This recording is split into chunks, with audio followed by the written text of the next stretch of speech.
और अब चलिए जानते हैं स्नान से पहले और स्नान के बाद हमें किन बातों का ध्यान रखना चाहिए, बताएं पंडित जी। देखिए, स्नान सनातन धर्म का बहुत अनिवार्य विषय है, बहुत अनिवार्य विषय है।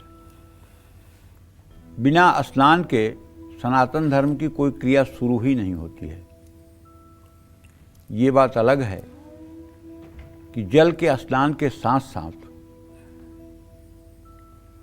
आनंद तभी बरसेगा जब चित्त शुद्धि का तीर्थ में भी स्नान होता रहे। नित्य चित्त शुद्धि का तीर्थ में स्नान होता रहे। जानते हैं, चित्त शुद्धि का तीर्थ में जब स्नान करते हैं तो आपके अंदर कौन कौन से भाव पैदा होते हैं। गीता के 12वें अध्याय के 16वें श्लोक में भगवान श्री कृष्ण बताते हैं कि जब चित्त शुद्धि का तीर्थ में स्नान होगा तो क्या होगा, अनपेक्ष आप किसी से कोई उम्मीद नहीं लगाएंगे कि मेरे लिए कोई कुछ कर देगा, कोई मेरी नौकरी लगवा देगा, कोई मुझे पैसा दे देगा, कोई मेरे बेटे की शादी करवा देगा, कोई मेरा घर बनवा देगा। मतलब किसी से आप कोई उम्मीद नहीं करेंगे। अगर उम्मीद करेंगे तो केवल एक से, और वो है ईश्वर। ईश्वर के अलावा आप इस चराचर जगत में किसी से उम्मीद नहीं करेंगे। इसको कहते हैं अनपेक्षा। दूसरी बात, शुचिर दक्षा। शुचिर दक्षा का मतलब पवित्रता में पूर्ण रूपेण आप प्रवीण होंगे। कभी किसी के प्रति अशुद्ध विचार आपके मन में नहीं आएंगे। इसको शुचिर दक्षा कहते हैं। उदासीन, उदासीन का मतलब दुख हो या सुख, दोनों में आपके चेहरे का रंग एक जैसा होगा। चाहे आप श्मशान घाट पर हों और चाहे आप विवाह के मंडप में फेरे ले रहे हों, दोनों समय अगर आपकी फोटो खींची जाए तो चेहरा एक जैसा होना चाहिए। पता लगा कि कहीं चेहरा तनाव और विषाद से युक्त हो गया है और कहीं चेहरा जरूरत से ज़्यादा खिलखिला रहा है, ये जिंदगी की हार है। जिंदगी की जीत तब है जब दुख और सुख में रहते हुए भी आपके चेहरे की भाव भंगिमा न बदले। तब आपकी स्थिति होती है, बूंद अघात सहई गिरी कैसे, खल के बचन संत सहजे से।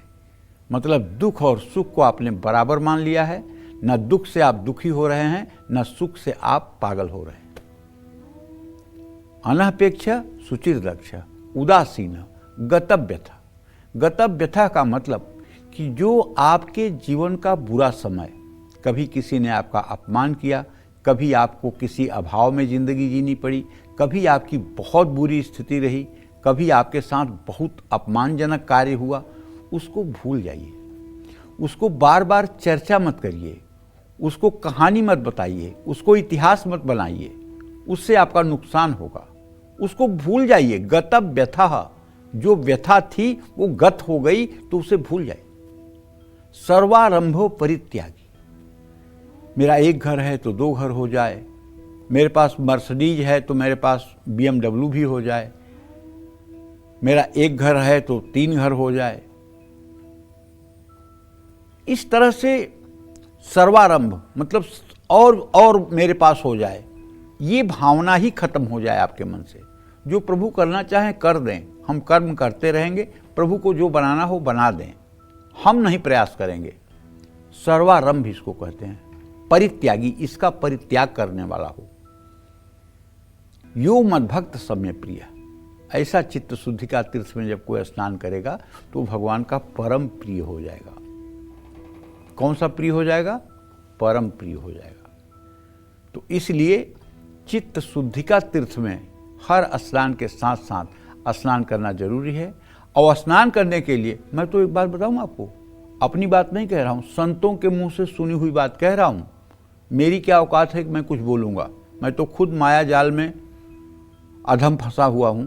लेकिन संतों के मुंह से जो अमृत निकलता है उसे आप लोगों तक भी पहुंचाने का एक प्रयास करता हूं। संत कहते हैं कि केवल आप अपने घर में रामचरितमानस, वाल्मीकि रामायण, श्रीमद् भागवत महापुराण, श्रीमद् भगवत गीता और भक्तमाल की किताब रख लीजिए और इन किताबों को कभी कभी पलटते रहिए, कभी कभी पढ़ते रहिए। इसी से आपको मुक्ति मिल जाएगी। जबकि हमारे 18 महापुराण हैं, 32 उपनिषद हैं, 4 वेद हैं, 6 शास्त्र हैं। इनको पढ़ने के लिए 100 साल की उम्र कम पड़ जाएगी। लेकिन अगर इतने छोटे से चीज को पढ़ करके भी आप निहाल हो सकते हैं, भगवान को प्राप्त कर सकते हैं, तो ये कौन सी बड़ी बात है। भगवान को प्राप्त करने के लिए या जीवन में जीते जी निहाल होने के लिए इन 5 पुस्तकों का अध्ययन करके देखिए ना, कैसे जीवन बदलता है। जो लोग कहते हैं कि हमारे पास समय नहीं मिलता है पढ़ने के लिए, उनसे मैं कहना चाहता हूं, आप 1 नंबर के बहानेबाज हैं। अगर आप पढ़ना चाहें, अगर आप सुनना चाहें, तो समय निकल ही जाएगा। 24 घंटे में कोई 24 घंटे काम नहीं करता है। 1 घंटे, आधे घंटे, 15 मिनट, 12 मिनट का समय तो आप निकाल ही सकते हैं। नहाते समय सबसे पहले सिर पर पानी डालना चाहिए, उसके बाद पूरे शरीर पर पानी डालना चाहिए। नहाने के फौरन बाद पूरे शरीर को पोंछना चाहिए। उसके बाद शुद्ध तांबे के लोटे में जल लेकर के सूर्य के सामने जाकर के सूर्य को 3 बार में ओम ब्रह्म स्वरूपिणे सूर्य नारायणाय नमः कहते हुए जल देना चाहिए। और नहाने के बाद, सूर्य को अर्घ देने के बाद प्राणायाम करना चाहिए। नाड़ी शोधन प्राणायाम अगर कर सकते हैं तो सर्वोत्तम है। स्नान करने के बाद अगर आपने पूजा ना की हो तो सीधे रसोई में न जाइए, बल्कि पूजा स्थान में जाइए। और नहाने के बाद कपड़े नहीं धोना चाहिए। स्नान करने के बाद गीले कपड़े कभी भी नहीं पहनना चाहिए। तुलसी का पत्ता कभी भी स्नान किए बिना नहीं तोड़ना चाहिए। वायु पुराण में कहा गया है कि तुलसी का पत्ता नहाने से पहले तोड़ने पर भगवान नाराज हो जाते हैं और तुलसी को स्वीकार नहीं करते हैं। रात या संध्या के समय स्नान ना करें, लेकिन ग्रहण के समय रात में स्नान किया जा सकता है। जय मां विंध्यवासिनी।